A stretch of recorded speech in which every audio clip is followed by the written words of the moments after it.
اور ایک دوست نے یہ سوال بھجوایا ہے کہ قرآن مجید میں یہ مضمون بیان ہوا ہے کہ باطل کے مقابل پر حق کو ہمیشہ کامیابی اور غلبہ نصیب ہوتا ہے۔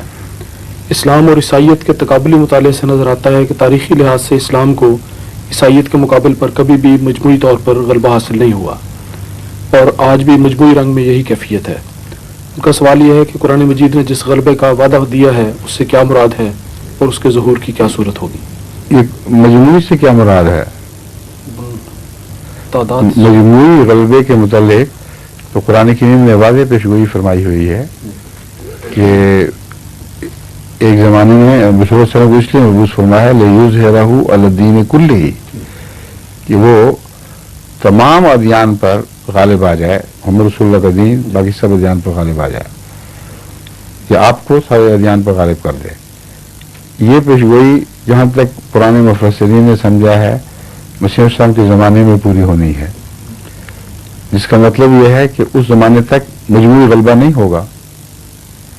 سمجھے ہیں؟ پھر قرآن کریم میں یاجوج ماجوج کے غلبے اور احادیث میں، اگرچہ قرآن کریم میں دجال کو لفظ نہیں ہے، احادیث میں دجال کے حوالے سے سورہ کہف کے مضامین بیان کرتے ہوئے یہ فرمانا کہ سب دنیا پر یہ قومیں غالب آ جائیں گی، اس سوال کے ایک پہلو کو پیش نظر رکھ رہی ہیں، وہ ہے ظاہری غلبہ، دینی اقدار کا غلبہ نہیں بلکہ ظاہری غلبہ۔ اور ایک دوسرا پہلو جو ہے وہ بھی اس سے ظاہر ہے کہ یہ غلبہ جو ظاہری غلبہ ہے یہ بھی حق کے مقابل پر باطل کو اس وقت تک نصیب نہیں ہوا کرتا جب تک کہ حق صرف نام کا رہ گیا ہو اور کھوکھلا نہ ہو چکا ہو۔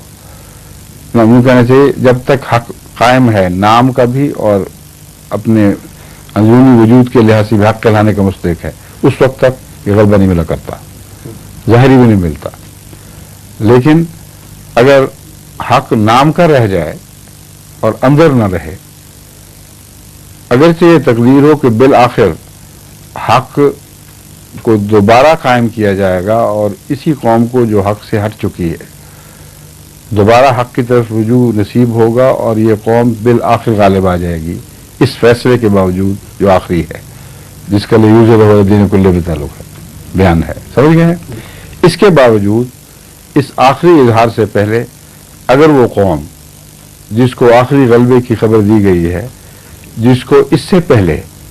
ہر بڑے مقابلے میں ہمیشہ غلبہ ملتا رہا، اور یہ بات بھی ثابت ہوئی کہ حق جب باطل سے ٹکراتا ہے تو حق جیتتا ہے، اس اندھیرے دور میں جب کہ حق نام کا رہ گیا ہے، اس دور میں لازم نہیں کہ غلبہ ملتا رہے،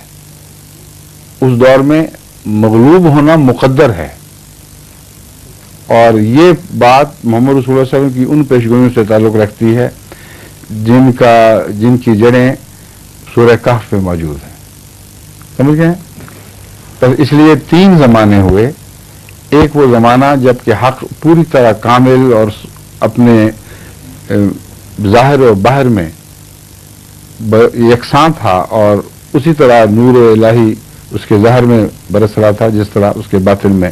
بھرا ہوا تھا۔ یہ وہ رسول اللہ صلی اللہ علیہ وسلم کا دور، اور پھر آپ کے بعد پہلی نسل اور پھر دوسری نسل کا دور ہے۔